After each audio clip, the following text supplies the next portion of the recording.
It is 7 minutes past 8 now. Victims of the contaminated blood scandal in the 70s and 80s will protest outside the House of Commons this morning ahead of a debate over their support arrangements.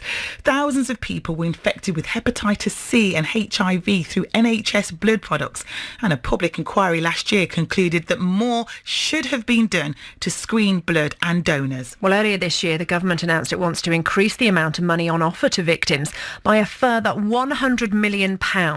Protesters say, in reality, though, that amounts to a cut.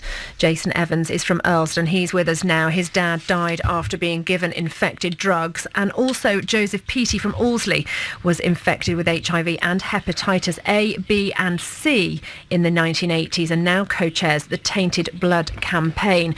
Joseph, first of all, tell us your story. What happened? Okay, so I've got very severe haemophilia with an inhibitor which renders treatment usually ineffective. Back in the early 80s, there was a new technique to try and get rid of this inhibitor. So they injected me with vast amounts of the factor VIII clotting protein, and this carried a high risk of HIV, hepatitis, and this was because the product was imported from America, where they sourced contaminated blood from prisons and Skid Row donors. When you found out, Joseph, what was your reaction? You must have been devastated. Yeah, the news, as you might imagine, absolutely devastating. Life fell apart, goals, dreams, everything was suddenly put on hold or cancelled altogether.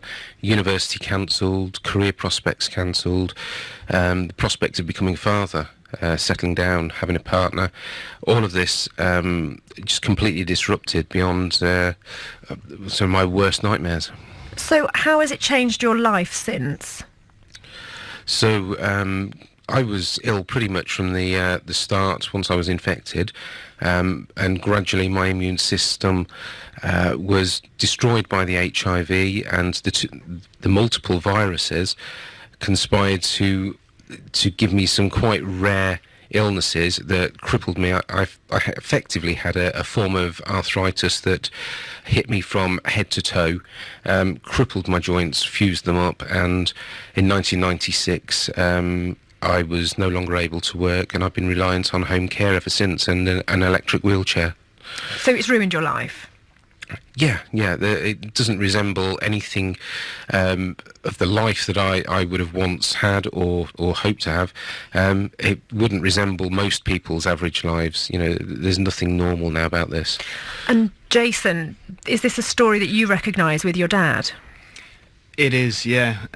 My dad was infected in pretty much exactly the same way Joseph was. And unfortunately he died as a result of his infections in 1993. And I suppose one of the main points that I want to make today, on top of the fact that this proposal on the consultation is wrong, is that so far the government narrative that this was an unfortunate, unavoidable mistake is simply not true. And we have lots of evidence and documents to prove it. You know, you only have to look at the National Archives. There's still documents on there relating to this that are locked for up to 100 years. It's time for some truth. We're 30 years down the line. It's still being covered up by the pharmaceutical companies who have placed gagging orders on many of the victims. And it's time for some truth and some real recognition for what happened. Well, the Department of Health have sent us a statement. They say that we want to help everyone affected by this tragedy, which is why we've already committed to provide £100 million of additional funding to the reformed scheme on top of the current spend of around £22 million per year. What's your reaction to that, Jason, first of all? It doesn't even scratch the surface. To settle this properly, it's going to take billions, not millions. That's the reality. It's a large price to pay, but it's no price compared to paying the price of your life due to corporate pharmaceutical greed and the will of the government and the NHS to save a bit of cash. What would you like to see, Joseph? Well, I agree with Jason there that this doesn't scratch the surface.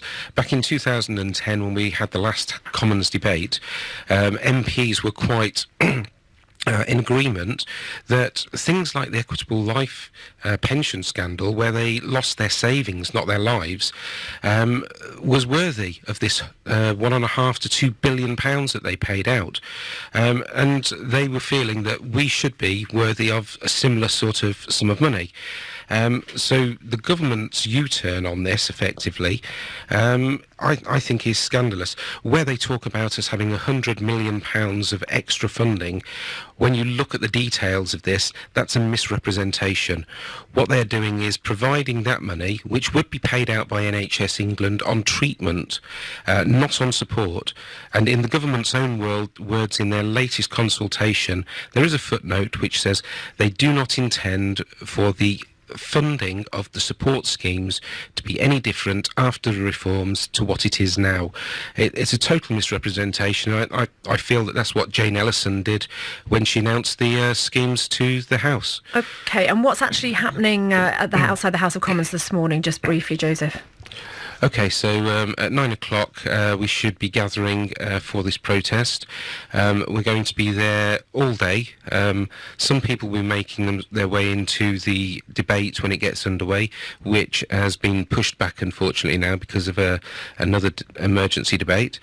But we're hoping, I guess Jane Ellison won't be announcing much today because she will say that the consultation is still ongoing, and she will take it under advisement once that's complete. But we will be there and we'll make our presence felt, and hopefully the media will get on board and start to challenge this government, who've strung us along for 6 years now, and now we're seeing them fall back on the old rhetoric of liability and wasn't our fault, Gov.